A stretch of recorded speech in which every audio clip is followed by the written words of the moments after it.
Hi, hello friends. My name is Bhaskar. I am a digital painter and concept artist. ఇవాళ ఒక simple పెయింటింగ్తో మేము ముందుకు వచ్చాను. ఒక యాపిల్ని పెయింట్ చేయడం జరిగింది. సింపుల్ అనుకున్నాను కానీ లైటింగ్ అడ్జస్ట్ చేయడం కొంచెం కష్టంగా అయింది. ఒక టేబుల్ మీద యాపిల్ ఉన్నట్లుగా పెయింట్ చేయడం జరిగింది. ఇందులో ఫస్ట్ బ్యాక్గ్రౌండ్ని ప్లెయిన్గా పెయింట్ చేసి పెట్టుకున్నాను.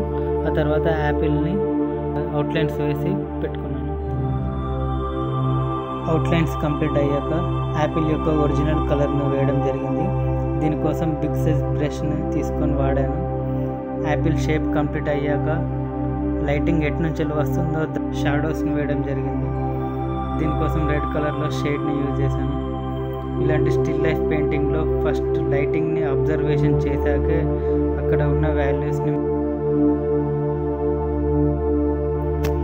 ఎక్కడ బిగ్ సైజ్ బ్రష్ని వాడాలి, ఎక్కడ స్మాల్ సైజ్ బ్రష్ని వాడాలి అని మనకు ఐడియా ఉండాలి. అలాగే ఎడ్జెస్ గురించి కూడా ఐడియా ఉండాలి. షార్ప్ ఎడ్జెస్ ఎక్కడ వస్తాయి, బ్లర్ ఎడ్జ్లు ఎక్కడ వస్తాయి అని మనం బాగా గమనించాలి. ఆబ్జెక్ట్ మీద ఉన్న లైటింగ్ ఆధారంగా మనం వీటిని గమనించాలి.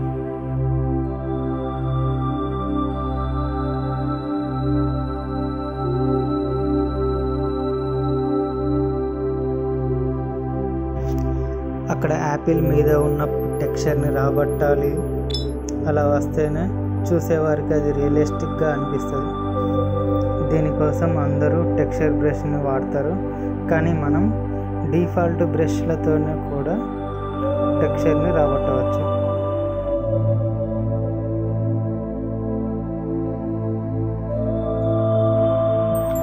హైలైట్స్ని లాస్ట్లో యాడ్ చేయాలి. అలాగే డీటెయిల్స్ కూడా లాస్ట్లో చేస్తేనే మంచిది. షాడోస్లో core shadow, cast shadow, reflected లైట్స్కి చాలా ప్రాధాన్యతనివ్వాలి. ఇవి కరెక్ట్గా ప్లేస్ చేస్తే మన ఆబ్జెక్ట్ కంప్లీట్ అయినట్లే.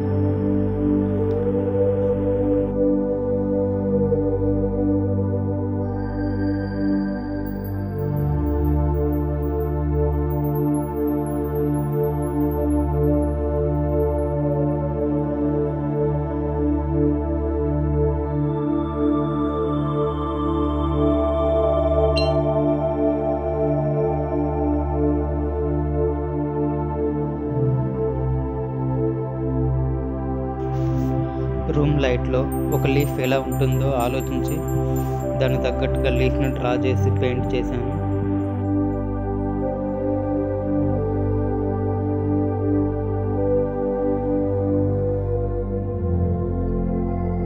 రూమ్ లైటింగ్ ఆధారంగా ఆ లీఫ్ని పెయింట్ చేయడం జరిగింది.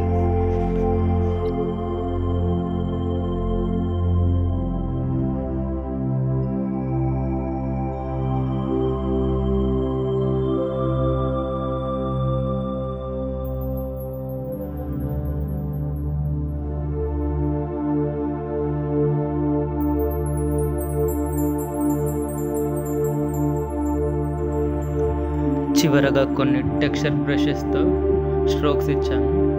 ఆ తర్వాత హైలైట్స్ని యాడ్ చేశాను.